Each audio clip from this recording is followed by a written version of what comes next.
Greetings. I'm Sony from the RefMasters team, and this is our first RefMasters basketball session for the year 2025. We are so excited to pick this back up, and we're doing some different things this year we'll get into. First, we'll be doing sessions weekly, so you'll always have your fix of James and Kane and the other guests that make these sessions so special. And our topics of discussion will be led by you. So James and Kane and myself will be asking you in the RefMasters platform during the week, what are the topics that you're interested for these guys to cover?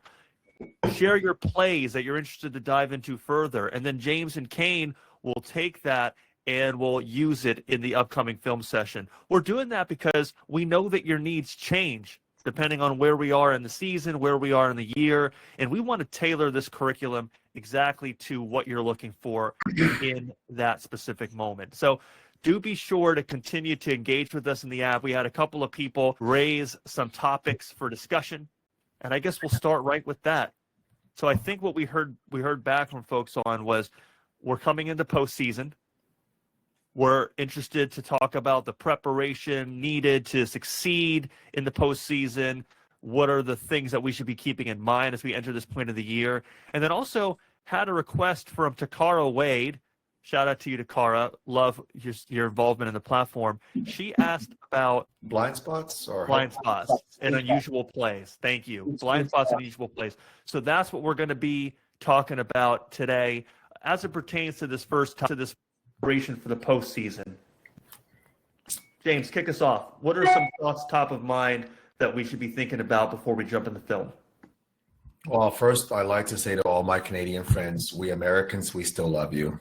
I'm going to apologize on behalf of number 47. We still love you. Here we go. Sorry for the tariffs. Yeah.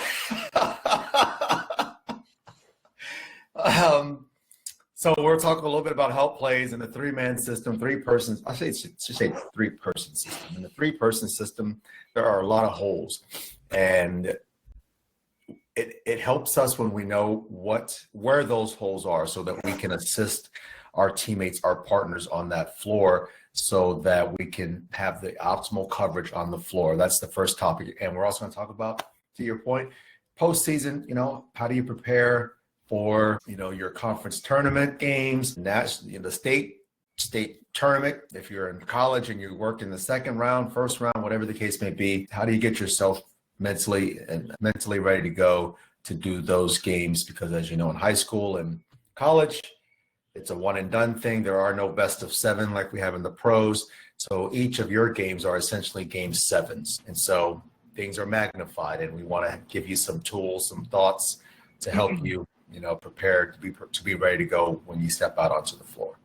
Excellent, James. And Kane, I want to go to you. I want to ask about your keys for preparation, but also sidebar question, how those may have evolved even in your role now, the last couple of years in the replay center. I imagine there's some preparation, a lot of preparation, but your view of it maybe is different now that you're what James calls a suit. But before you go there, Kane, just a prompt for everyone here in the room today.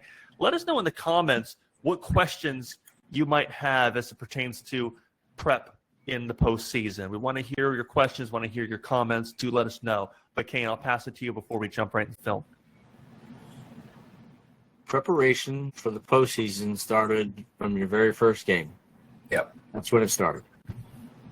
So from day one, and for the NBA refs, October, for high school, and depending where you are, October or November. College, same thing.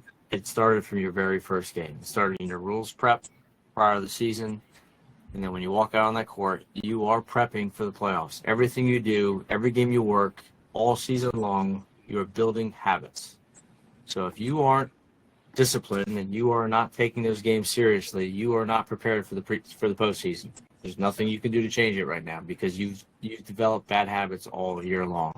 If you have taken every game seriously, and you have worked every game like it's a playoff game, and worked with discipline, and worked with your crew, with your partners, and worked the mechanics, and trust your partners, and don't blow on closed looks, and just every game was a prep, you are already ready for the playoffs. You are ready to go because you have prepared yourself the last 3 or 4 months for these games.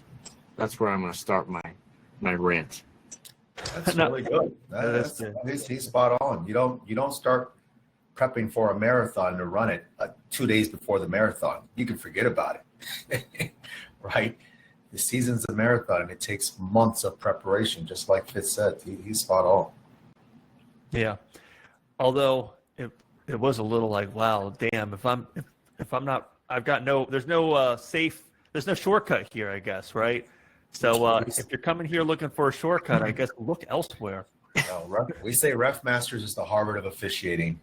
The standards are high here. The standards are high. And so, yeah, we're gonna make you, our goal is to help you get to where you want to be. You don't just get to the high school championship game because somebody likes you.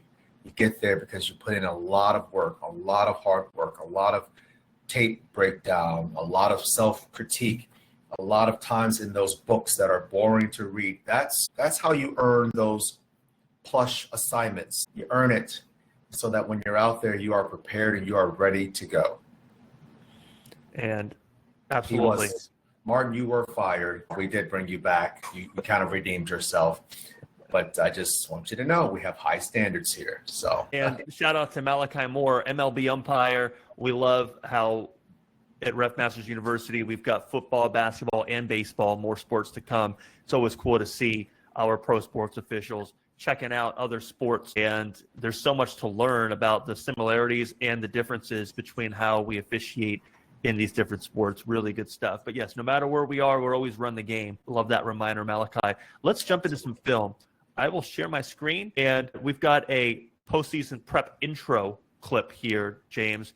Yeah, this just, you're in that locker room, you've gotten that assignment. This is it, all right? You're in a big arena. This is the Georgia State High School championship game, I think, from 2023.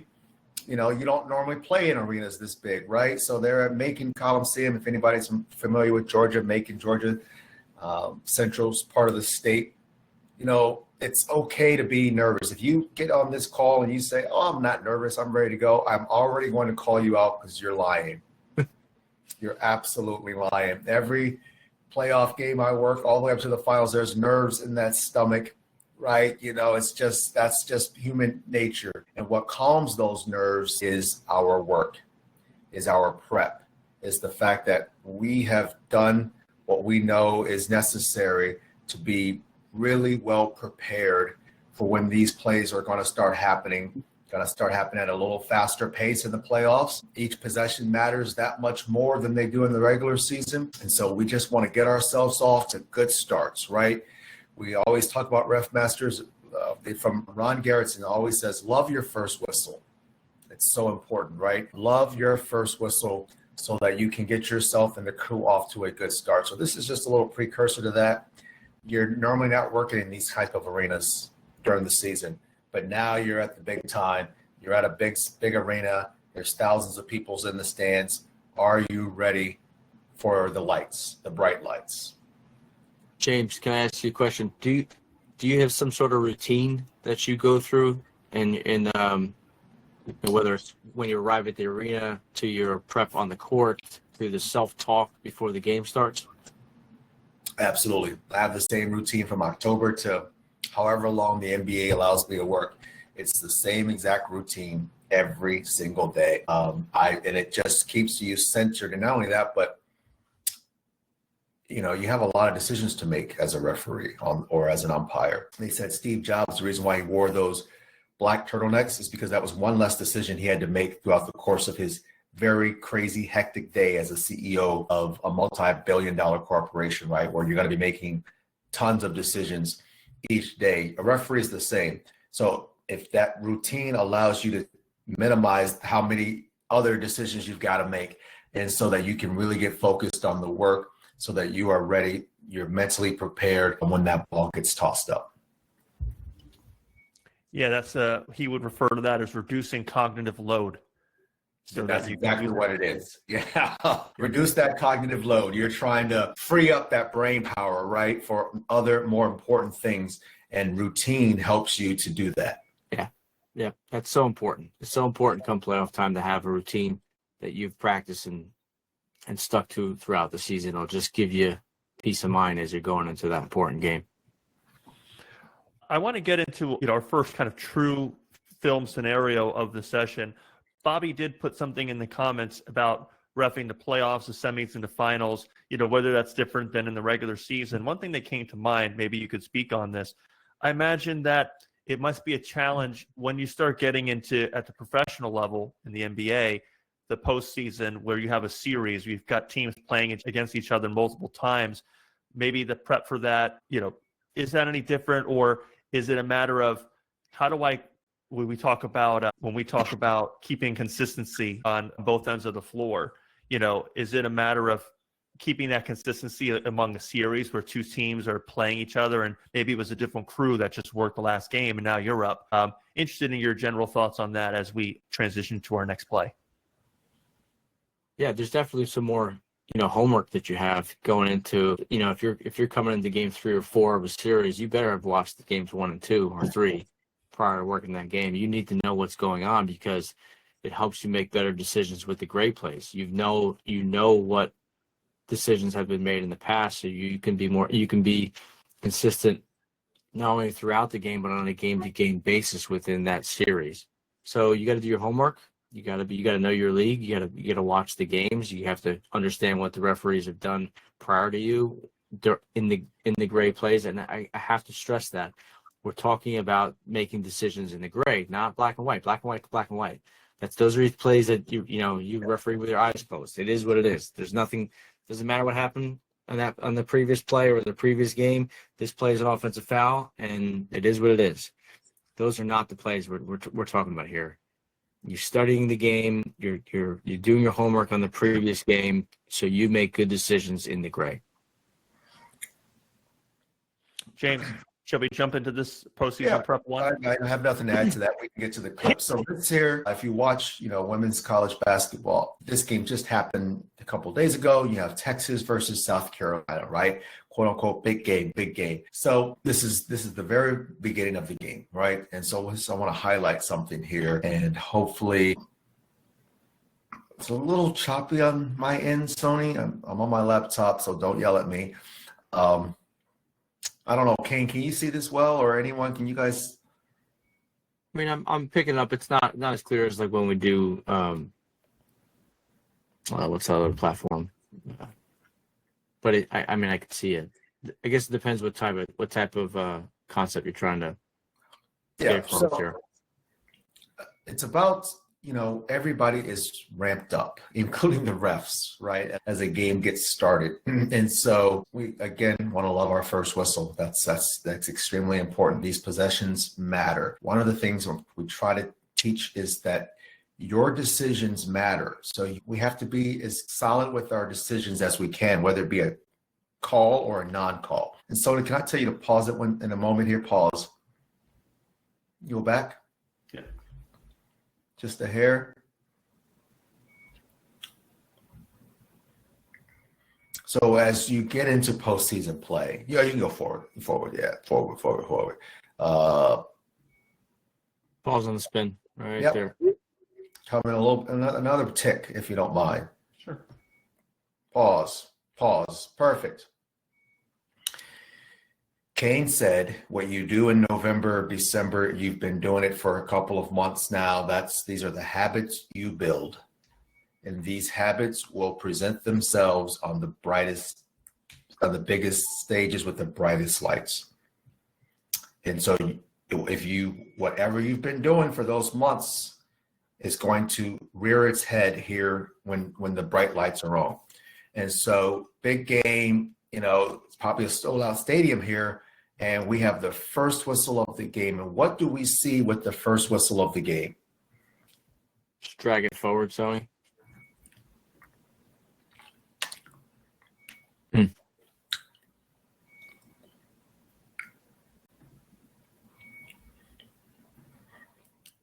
Close look. Dean is all over it. Boom. It's a close look. Carlos too. Yeah. Yep. Yes, exactly. It's not a help ball, Justin. She just takes that out of her hands, basically. It's a strip.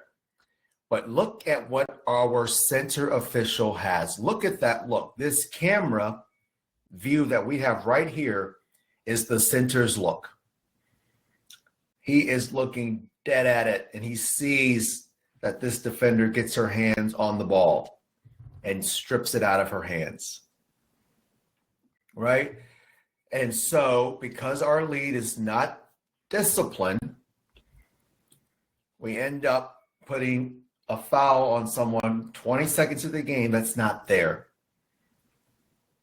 Right? And again, understand the impact of our decisions.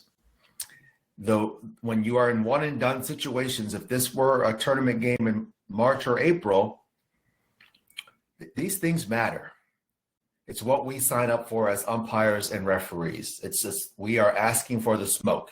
You don't want the smoke, you know, you can Uber, you can Lyft, you can do other things for a part-time gig where you're not going to put yourself, you know, on national TV or the Twitter sphere. But we're amped up in the lead. We're not in a dependable position. We're bellied up to the baseline, and we don't trust our partner with the open look. Right out of the gate. And so we are putting ourselves as a crew in harm's way already. Already. Let it play, Sony. And then towards the end, I'm going to tell you to stop it because when Dawn Staley's going to get up for just, you were going to catch the tail end of this. So we call a foul. Look at Dawn Staley. Pause. She's already up. Right? Already, we have created a problems for ourselves. Let it play a little more, Sony. Pause. You got some explaining to do. What was that line from the show? You got some explaining to do. I'm really showing my age here, but he's got some explaining to do now. And if you come up with a BS reason as to why you call it, you're really going to lose Dawn Staley or whomever the coach is at your high school level or what have you. You're going to lose them when you come up with bullshit answers. The truth is actually your best weapon. It's not going to make her say, okay, you know, that's fine. I understand you make mistakes, but at least what you do is you're showing her or him or whomever the coach is that you are willing to admit when you make a mistake. They do appreciate that because it shows that you have some integrity to you. Lucy, thank you, Victor. Me and Victor are both 29. We remember that show. He's got some explaining to do. Oh, Lucy, yeah. Oh my God. Yeah. So these are the habits that you build throughout the course of a season. And if you build good habits, when the lights are the brightest, you're going to typically do a pretty darn good job because you're just going to do what you've been doing for 3 months. Amen. In that beginning of that game, James, get ready to toss the ball, crowds go nuts, and you got all that juice flowing. Anything that you do physically to calm yourself down? Absolutely. For me, it starts with self-talk. I'm constantly reminding myself to be slow. Just be slow. See the whole play. Don't guess. Keep the air low. You know, these are just mental checks that help keep me where I need to be physically so that the air is not all the way up here. And as soon as someone strips the ball, beep. It is a reminder that I want to make sure I see what I thought I saw. And the only way to do that is to be slow. Let those plays start, develop, and finish. And don't take swings at plays that close off to us, right? That's why there are 3 of us out there. So right off the jump, right? First play, second play of the game, we've got a situation where we put ourselves in a box. And one of the things I want you to understand is when you work your high school tournaments or your college, what coaches do is they take their bench and they shrink it, right? In the regular season, they may play 10 ladies, 10 guys. Tournament play, that 10 may go down to 7 because every game is a game 7. And so every decision we make that puts a foul on someone is even that more impactful because that coach has shrunk their rotation. They are not playing 11, 12 people this game. They're going to play their top 7 players. And in high school and college, that means they got 35 fouls to work with for those top 7 people. And as a crew, if we're going to call 21 fouls out of 35 possible, I want us to be really good on 18 out of 21. I'm not saying we got to be perfect. 17 out of 21 is a really darn good night. But what we can't have is we were 12 for 21. 12 plays were right. The other 9 were not so great. That is a tremendous advantage to the other team. And it's not upholding the standards of quality decision-making that you get paid to do as a referee. I like how you brought that back to the comparison of how coach plays, winnows the roster or the lineup as we get further in the season. Unless, of course, you're Coach Tom Thibodeau, in which case you play 7 players all year. But besides the point, let's go into our next play here. So another thing that we talk about is standards, right? People like, oh, let them play. It's the playoffs. Let them do whatever they want. It's not the way this works. The rules are the same. The standards are the same. We have to be willing to make sure we adhere to the standards, make sure that we hold the players accountable to adhere to the standards, right? If you can go back to the start of this play, Sony.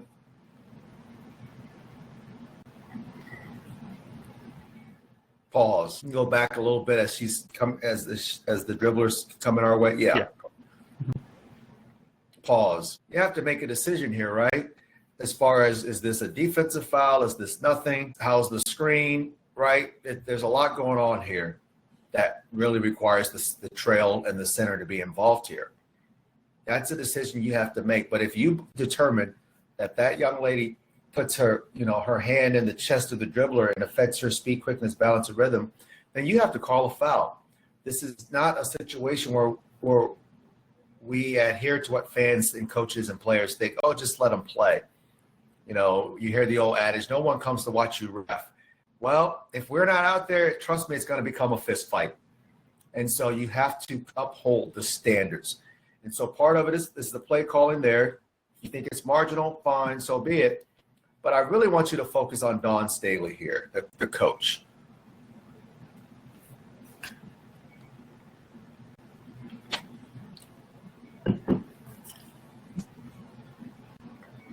Just keep an eye on her.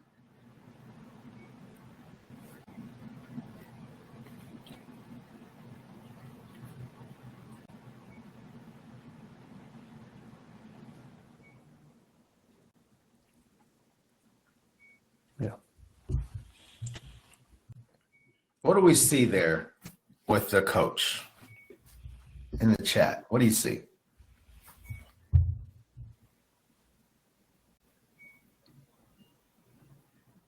I see a distracted referee. Mm-hmm.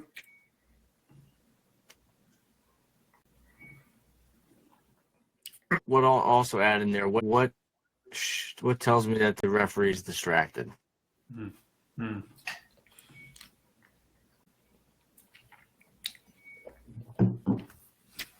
Yeah, bouncing around, not recognizing he's in center, think he's in trail, moving around for no reason. There's no purpose to the movement. Very good. So good stuff. Go ahead, James. Take it. I just let it play towards the end of the clip, Sony, if you don't mind. He actually walks himself out of the play because we're gonna have this mid-range shot around the free throw line.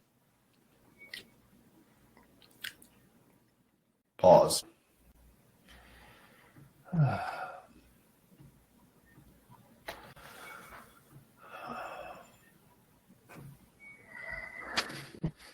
This is Sony's first session. He's okay. He's getting nervous for the postseason.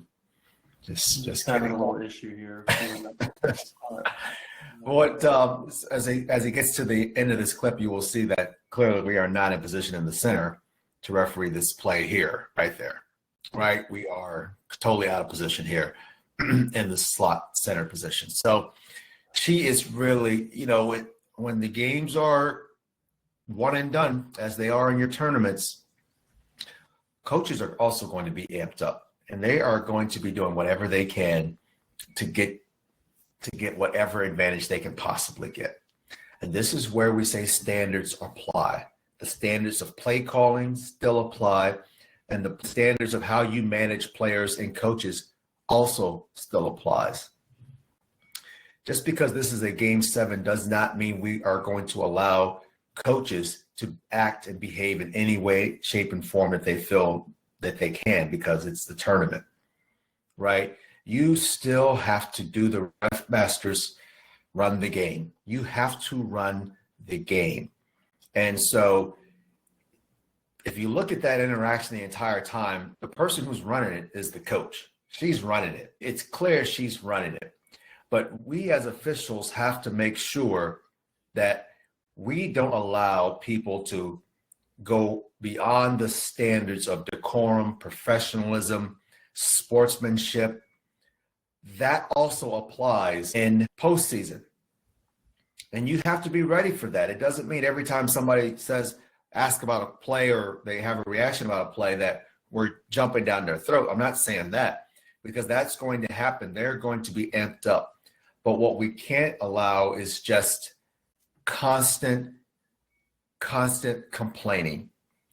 We are 3 minutes and 30 seconds into this game, and who knows how many complaints we've had. And if we don't uphold the standards, what happens is these really tough games in the postseason become even harder, because as opposed to just calling the plays and refereeing the game, now you're dealing with one coach. And if you're not dealing with that coach appropriately, the other coach will start to chime in and do the exact same thing, because he or she is going to believe coaches and managers are some of the most, they are conspiracy theorists.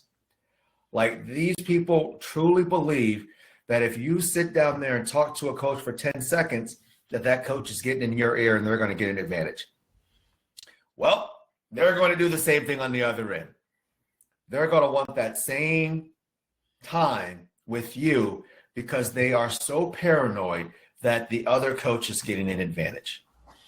And so part of that postseason is you have to really manage the coaches and the players, because they are all going to be way up here. And the standards of running the game, the discipline, they still apply. They do not change just because this is a second round game in college, or this is a regional game in high school. They still apply. We cannot have people run amok out here and do whatever they want. We still have to run the show. You talked briefly about coaches being conspiracy theorists, which is making me think to some dinners that the three of us have had, where I think all three of us hold on to certain potential conspiracy theories. Topic for another day, but Yeah. Evidence-based conspiracy theories. I'm not speaking to any one of us. I think all three of us hold on to some things that. I don't know. We're speaking about Kane.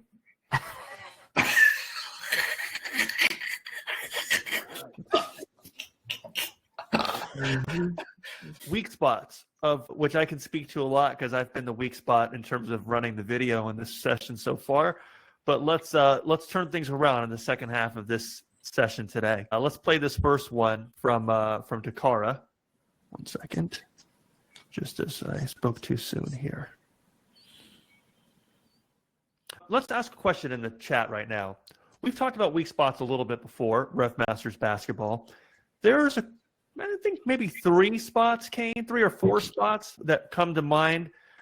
Let's see with our group, let's crowdsource some of those weak spot candidates. And Kane, I think it's just the weak spots are just a symptom of, you've said this before, so I don't have the exact right words, but our coverage, our 3-person coverage creates a triangle, but the court is a 4-sided shape. And it's kind of like that, right? Yeah, you're in any system, whether it's 2-person or 3-person. Probably if we added 4-person, you would eventually figure out there are weak spots in those systems, and it's great to be aware of them because you can be ready to assist on those weak spots.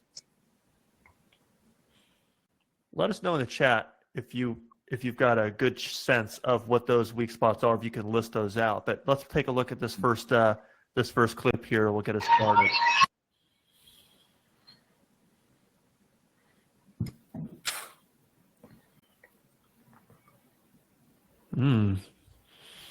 Yep, more. I mean, everybody's on it. The weak side block, strong side elbow are two of the most glaring weak spots in the 3-person system.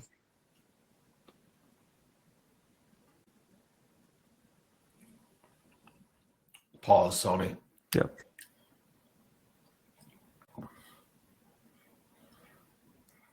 Right. Yeah. I'm trying to increase my brightness here. Okay, great. A little bit more. That's pretty good right there. So we got 2 defenders here, right? Is this whose primary is this, where this play is located? You guys can type that in the chat, ladies and gents.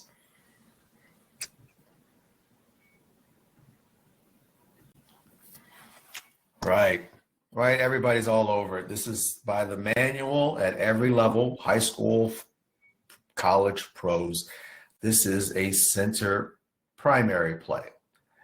And so because you all are going to Harvard as it relates to basketball refereeing, you know that this is a tough spot in the coverage, certainly when there's multiple defenders as they are. And so what ends up happening here is the defender in white on the front side with her left arm ends up reaching in and hitting that offensive player, causing her to lose the ball.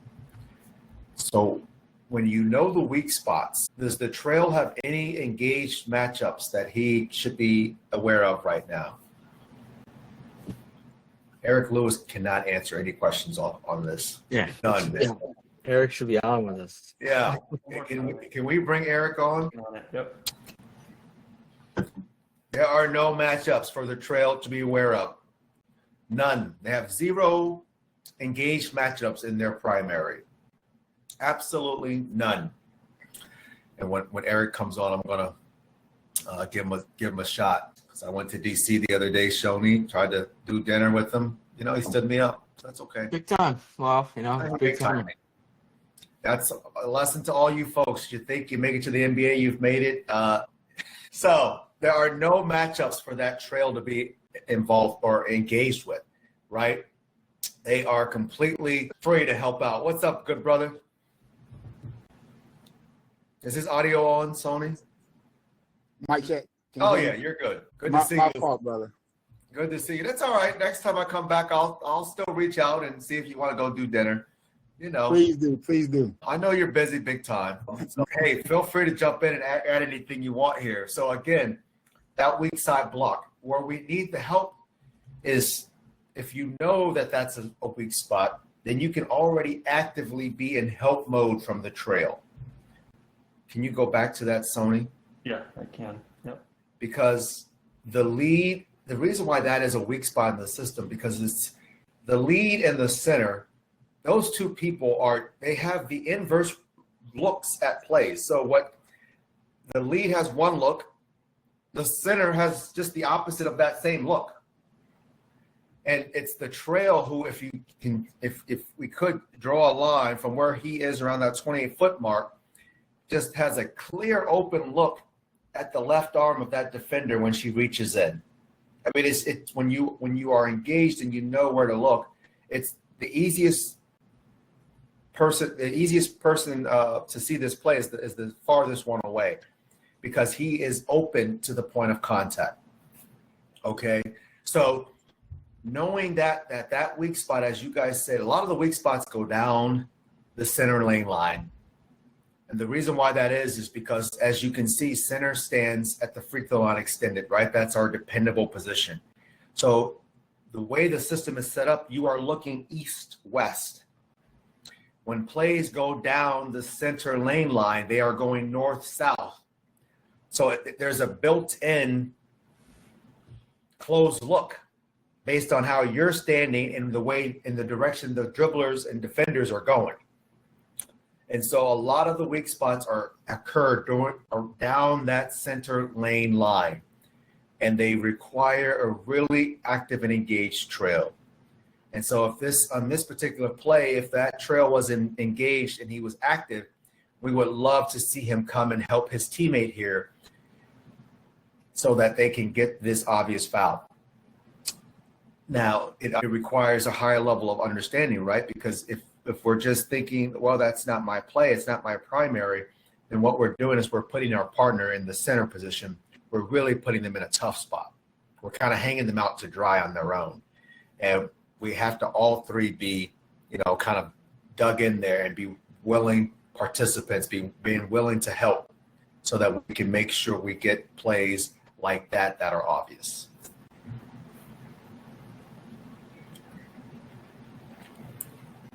All right, so let's go to the next one. Yep.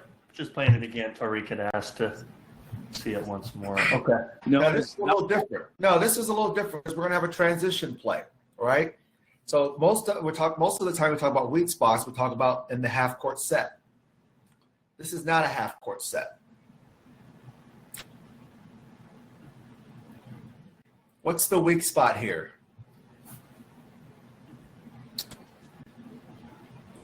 I wish it was clearer. That one's just this film video is a little grainy. That's not the. That's just graininess of the video. Pause it when he's going to shoot. Pause. What's the weak spot? Big help play here. If you're aware of the three-person system and you're putting the game and your crew first, this is, you can see it, Chaz. Just go back to that pause and think what, there you go. Think what does the slot referee who's responsible for this jump shot have a difficult time seeing right now? Yeah, there you go, Dean. Danny's got it. Yep. The line. Is it a 2 or 3? Yep. So if you're aware of that in transition, you're going to help from lead. You're going to pull up. You're going to take a peek. You're going to help that slot or center with that line. It's a good one, James. Good play. Yeah, exactly. We need help here. We are not set, and we are behind the play in the center because it's a quick pass, and it's a couple dribbles and boom, elevate for the shot. And that can happen on either wing. It's the wing that makes it a difficult play. You have the wings on slot center side, lead can help, and again the lead can help in transition when it's on trail or strong side and that wing position, because trail's not going to be able to see the feet there either. Really, it's a great play for lead to assist on these pull-up threes in transition, just ready to assist with the line. It's good. Real good play. Yeah. Can you go back just a hair, Sony, on it? Because and I apologize that it's not clear here, but if you could really see it, it is not very clear that this is a 3. Like it is that close. I don't know what the mechanic is in college, but there is a mechanism there for you all, I'm sure, to be able to verify what this is. But what I would really like to see is that lead official giving me the answer to what this is, whether it's a 2 or whether it's a 3. I would really love to see that lead official understanding, oh, my teammate is in trouble here. This is a weak spot right now. We don't have coverage. I'm the only one that has the look here. Is this lead's primary by the manual? Type that in.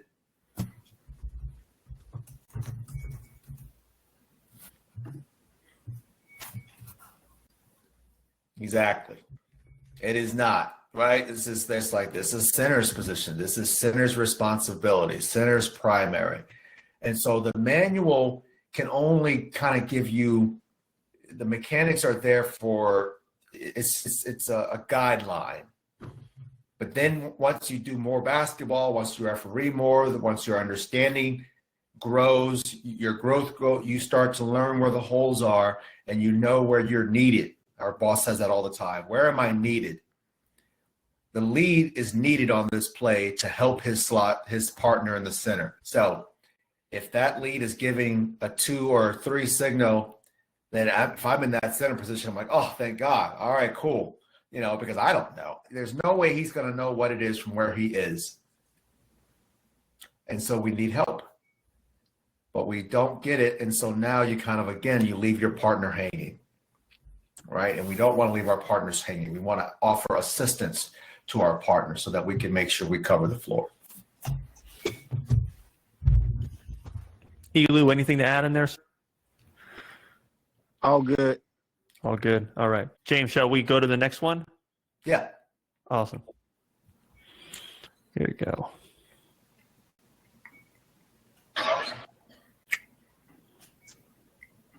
One second.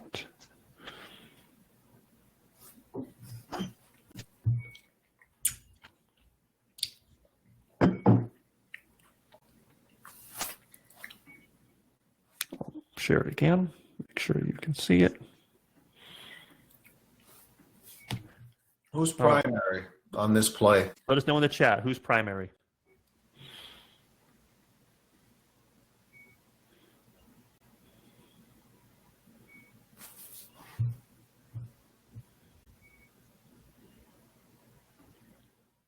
Perfect pause, Sony. Perfect. We are going to get Sony on the floor in Baltimore this summer. I'm telling you, it's happening. Like it.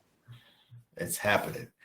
He's not going to be able to duck it this year, Kane. We're getting him out there. And it's going to be some great content. Yes, everybody's all over it. Center, primary. Right? For all my baseball guys on here, this is the second base umpires. This is his or her base. By the manual, that's what they say. You're the one that should be making the decision here. What kind of look does the center official have on this play?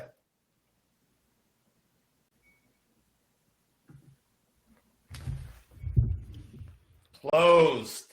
See, you guys are so good. You ladies and gents are so good. So this would be the equivalent of if I'm at second base and I'm calling this steal, I am blocked out by the shortstop who's trying to apply the tag. Like I am behind the shortstop. I have no idea where the tag was applied or whatnot. And so essentially the mechanic for us is we need the first base umpire to come off that line, get in position to get to the front side of the play where he or she can see if this tag is applied in time.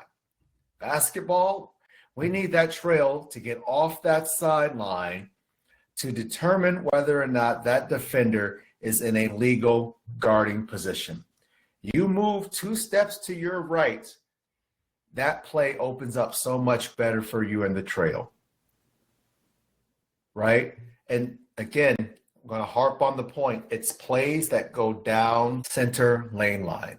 The reason why it's the center lane line is because there is no lead over there.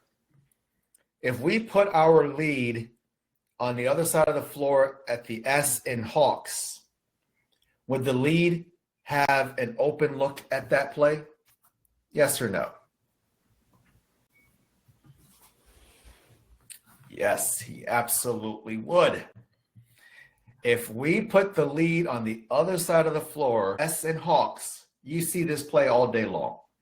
This is not a close look for you when you are on that side of the floor in the lead. And so all of these help plays, these weak spots on the floor, are plays that are going away from where the lead is stationed. Does that make sense? Give me a thumbs up if that makes sense, or thumb downs if it doesn't, and we'll find another way to explain it.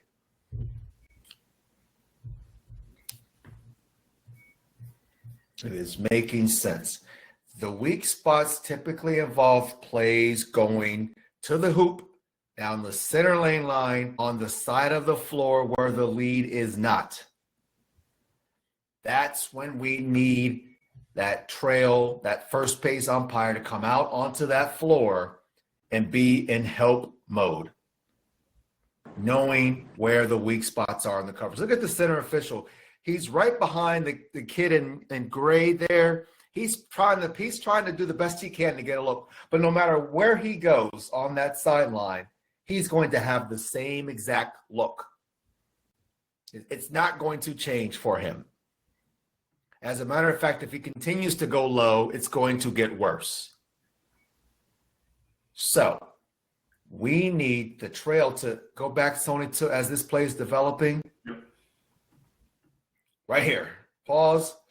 Now let it play another second or two. Pause. As this play is developing right now, I should be telling myself, I need to be in help mode here. Right now, I need to be in help mode. And I start making my position adjustment to out on that floor. That's the time we want the trail out onto the floor. That's like that. And when there's a hard trap on that sideline, those are the only two times we want the trail out on the floor. Weak spot. Now, I want you to conceptualize how many times do you think there are drives in a game that go down center lane line? Just like this. This probably happens 10, 15, 20 times a game. Chaz, exactly. Yep. That it happens so frequently, that means we're going to need help 20 times from whomever our trail official is. Let this play go a little bit longer, Sony, to the verdict to when he goes up right there. Great. Flow or control? What do we have?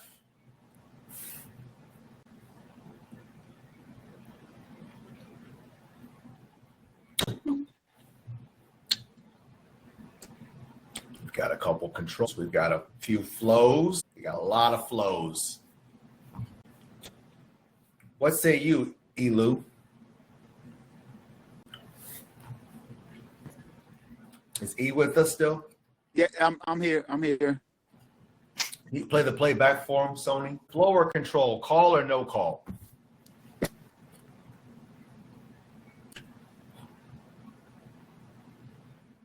I say no call. Yeah, that's why this man's a finals referee. It is flow, right? This is flow. What this is a great wall up by the defender. And that offensive player simply cannot get around him. And so he is going to put all the pressure on you to make a decision, including falling to the floor. And I bet if we had audio, it would be as he falls. And so what are we asking what are we asking the center official to do on this play? What are we asking the center official to do on this play? This is postseason play. Boom, Martin's over it. Martin wants to make sure he stays on our staff. He does not want to miss any more plays. He wants to keep his job. That's right. Don't guess. Do not just assume something has happened because he falls or she falls and she yells out while she's falling. What do we want our trail to make the decision on this play? Again, the farthest official from it, if he makes the position adjustment, will have the best look at the play. Because that closed look that center has, the lead has the inverse look of it. It's the same exact look on the other side. He's just looking at the back of black in defense. Lead center is looking at the back of offense in gray. They're looking through the backs of both of them. The one that can see between the two to determine if anything illegal has happened is the trail official if we make that movement out onto the floor. Elaine's got a great question. How do you explain to a coach that you have a closed look but your partners don't have a whistle? That's great. Let's go to the next play. Great segue, Elaine. So if you were watching Hubie Brown's last game the other day on Sunday, we had this particular play in our game. Oh, did I not post it? No, you didn't. I'm sorry. I can't send it to you now. It's too late, right? I was going to send that to you. I apologize. So let me go to You go ahead. Go ahead, son. What were you saying? No, go ahead. Okay. So we have this play on that center box, and Doc is like, I'm the lead on the baseline. James, that's a foul. That's a foul. I said, Doc, you're talking to the wrong referee. In classic Doc, he goes, but you're a referee. I'm like, yeah, I am. But I don't have the look at this play that, to tell you whether it is or is not a foul. And so that center box is a tough spot. And so, listen, I always say use that rule book. I don't have an open look at this play, so I'm not going to guess. That's what I tell them. And even though they may not understand that, it's, they can't go back to my boss and say, well, he told me it's not my call. First of all, never say that. Do not tell a coach, it's not my call. Yeah, big. And tell them why, Fitz. It's because everything's your team's calls. Like you can't say it's not my call. You have to explain why you can't see it. It's so important to say that I have a closed look, and you start to teach them you're teaching the coaches and the players the mechanics by doing that. So I have a closed look. I couldn't tell, and then they're gonna, well, who can? And we're like, well, maybe you ask John or whoever's in the ask Eric Lewis what they saw. At least you gotta have that type of dialogue to where you couldn't see it, and then if it is your play, then you need to discuss what you had and why you didn't think it's a foul or why you called that foul, and then now you're at least having the same discussion. But when you can't see the play, there's nothing to talk about. Right. Because what a coach hears when you say it's not my call, what they hear is you saw it, but this is not my play, or this is not my quote unquote primary, so I'm not going to blow the whistle. That's what they hear. So to them, it's like, oh, so you saw it, but you decided you're not going to call it because it's not when you guys call it, your primary. That's what they hear. But when you tell them, I don't have the open look to see this play, I have to trust my teammates, then the question from them typically becomes, well, who has the open look? And it's like, my teammate in the trail.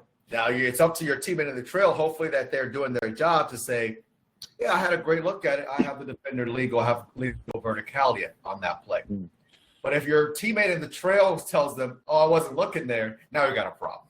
It's like, now we really got a problem, because now they're going to be like, well, who's running the show out here? Who's refereeing? What are you all doing? Right? And so those plays, they don't fit into the mechanics. These are outlier plays, right? Those plays where it's tough looks, help plays, you got to really know the mechanics so that you know when help is needed and where it's needed. One other little thing I'll just add very quickly outside of the pure basketball application is, from a leadership perspective, the difference between it's not my call and I didn't have an open look is the difference of whether you are taking responsibility and whether you're able to demonstrate that you have agency as a referee. But when you say it wasn't my call, you're telling that person that, you're not really the leader. You're not a leader in what you do. That's just the basic psychology of it. Like if you're a manager and you have to communicate a tough decision, if you're like, hey, we got to increase our work hours. It wasn't my call. It was, someone else, right? You got to own that. So saying, it wasn't my call, that just takes all the agency out of your hands and tells the other person that you're not really a leader in what you're doing. You're passing the buck. Yeah. For sure. So I know we're at the time here. We've come up to the top of the next hour, and this has been really good. We got a lot of good film here. Takara, you were the one that requested weak spots. Let us know if this was helpful or not. We really hope it was. This is what we want to keep doing moving forward. We want to ask our community, what topics are important as we continue through the season. I want to give a quick little plug in a second to what's coming up next at RefMasters University and our basketball program. But let's start our final words for today, our main takeaways for the group as we depart. Eric, are you still there with us? Yeah, I'm here. I messed up my camera some kind of way. Sorry. All good. We'll align on that next time. But do you have any words of wisdom as we start to wrap up today for the group? No. Keep fighting for angles. The sooner, if you do your work early, it makes the end of the work easy. So your decisions become easier. You see the entire play. And if you maintain that open look as much as possible, it makes the game slow down for you. Yeah. So. Thanks you for that, Eric. And yeah, next time we get you on, we'll get this camera working for sure. Kane, what are some That's final me. It's user error. It's me. Well, one way or the other, we'll work it out for sure. Takara, glad to hear it was helpful. Chaz, thank you. Daniel, always appreciate having you here. Kane, final takeaways for the group. What you do in the regular season shows up during crunch time during the playoffs. So your habits are are from the beginning of the season and on your every day? Are you studying the rule book a little bit every day? Are you taking each game, no matter whether it's high school, if you work college and you work, a hybrid of college and high school, you're working your high school games just as hard as your college games? Are you being disciplined in those games? All that stuff matters. And the habits you build will show up when the pressure's on. So you build good habits. Thanks for that. Before I go to you, James, I'm going to just post something here in the chat. This is a link to check us out at RefMasters University. Who's in the RefMasters University program? If you are, let us know in the comments if it's been a helpful program, if you've enjoyed it. Let us know in the comments. We want to hear from you on that. And I'm just posting a link in here. Dylan, of course, we always appreciate that. I'm posting a link because this is our first session of the year for RefMasters University Basketball. Moving forward, these sessions are available to our members. This is a premium program, and it is designed to give you everything that you need to accelerate your development. We want to help you grow in your knowledge of the craft. We want to help you become a mentor and grow in your ability to develop the people around you and to reach your goals in your career as an official. And everyone's goals are a little bit different depending on where you are and what's important to you. But our RefMasters University program, we've got weekly film sessions. We always have post-session quizzes. We have our library of content. You can access all of our past sessions. And we just started a new thing in fall where we do every 3 months an exam. If you attend the sessions, complete the exam with a passing score, you get a badge on your profile. And those first badges are getting assigned at the end of this week because our exam period is just wrapping up for the last semester. So that's really great. You get this badge on your profile as a certificate, and that's a way to demonstrate to other people, whether they be your peers or assigners, decision makers at associations around the world. It's showing them the commitment that you have to development and your excellence as an official. So we really hope to see you in the program. Noah, congrats, and we're going to be putting a post out tomorrow celebrating a piece of news. Congratulations on his part. Jose, Elaine, same things on your end. So we hope that you'll join all of us and be part of this program. I put a link there in the chat. And if you have any questions at all, feel free to reach out to me, and we'll do anything that we can to help you. Now I got all that out of the way, James. Final words on your end for the group. Yeah, I will just say, as we start to approach postseason play for high school, certainly we got about a month to go before March Madness starts. Some of you will get assignments and you'll be elated, you'll be excited. Some of you won't get assignments and you will have the opposite, emotion. You'll be deflated. You'll question why you didn't get what you wanted. What I would say to you is those that get the assignments, always remember to stay humbled. Remember to stay hungry, right? You are constantly learning in this job. Those who don't get the assignments, those who don't get postseason, those who are not selected, take ownership of your career. This is a job where your bosses are not right there with you on the floor. The question becomes, whoever your supervisor is, whoever you work for, whoever those women and men are you work for, the question that they have to ask is, can they entrust you with the game? That's what they're asking themselves. And in order to earn that trust, you got to show that you can handle it. You got to show through your work, through your dedication, that I'm ready for this assignment. And so I always think that, like when you don't get something, those are the best experiences in life because it hurts. It really hurts when you don't get that assignment. You didn't get to that round or whatever the case may be. Use that as fuel to get better, to work harder, to become more, whatever your weaknesses are, to strengthen them so that the next year, that supervisor, you're going to make that person have a tougher decision to keep you off that list. Thanks for joining us. Really appreciate it. As always, we are extremely grateful for the support that you all give us with here at RefMasters. Thank you so much. And just a quick thing there, because you dropped a little comment. You had a hint about camp. We'll be announcing camp details very soon, like Yeah. Possibly It's coming. tomorrow, maybe the day coming. after, very soon. Yeah. Right? Yeah. Don't know if I will be actually working a camp like you just put out there before recklessly, but Yes. That was not reckless. That was just that was the That's truth. premeditated. That's happened. Yeah. So we're gonna work on your work on knowing the coverage. Start reading the rule book. Look at that. Fitz is still got. The guy hasn't worked with VHS tapes. Yeah, it hasn't worked since VHS was around. He's still got the signals though. You got it. So, Sony gonna be running the game. We'll see, Dylan. Dylan, are you gonna be at camp? Anyway, we're gonna pass out information about camp very soon. I asked a question in the chat just a minute ago. How do we end all of our sessions? I'm seeing the phrase. It's our tag. It's our slogan at RefMasters. Kane, will you do us the honors? Yeah, go forth and run the game. See ya.